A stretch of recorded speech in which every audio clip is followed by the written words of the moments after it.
Is this your usual warm-up? Yeah. Underneath all the Olympian flags?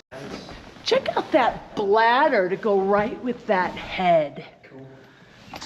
My boots are somewhat interesting because I think we got our boots done in at the Dalbello factory in Italy this year, where we usually get them canted and set up in the US. And the US people really do a great job, especially with drummeling, but one thing that was surprising to me in Italy with the World Cup boot guys was they were looking at our legs and they didn't even measure it with a plumb bob or anything. They just said, yeah, your legs look the same, so we're gonna give you this setup, which is like the same on each foot, because we always grew up having a different for each foot. One side was 4 strips, one side was 2, based on like using a plumb bob. But they're like, no, we don't really know what that's all about. In Europe, we just set it up the same each foot. And so they set me up flat on the bottom, and then half a degree out on the cuff.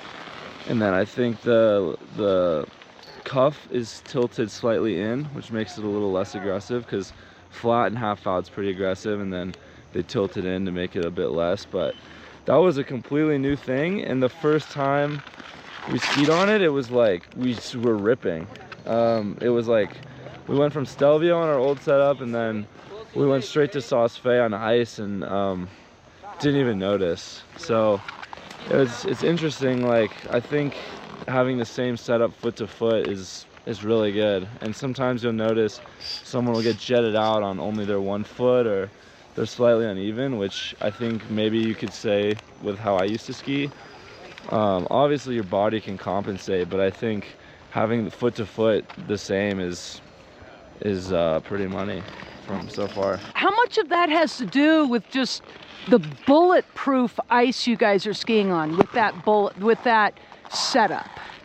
Yeah, no, I mean, I would not ski on that setup out here. And I think, like, for example, in GS out here, I was really struggling in the preseason in Aspen and Copper before we started racing. And then we did some Super G races, had one day of GS training before the GS NORMs in Beaver Creek started.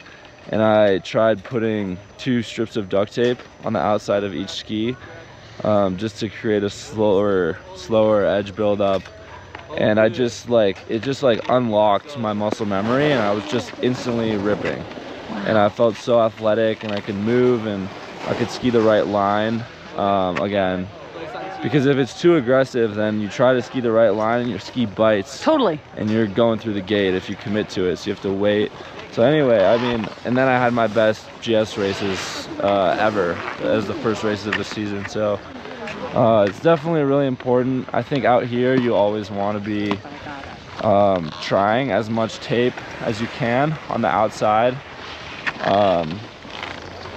to as much as you can get away with, because then you'll really be able to lay it over and create as much force as you can. Let's do it.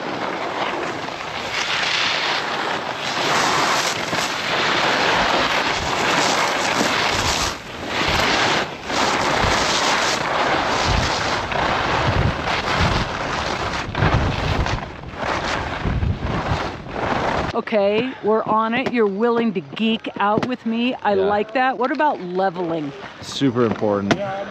Super important. I mean, if you can do that while keeping your hips square, even if it feels awkward at first, that's like a really good movement pattern.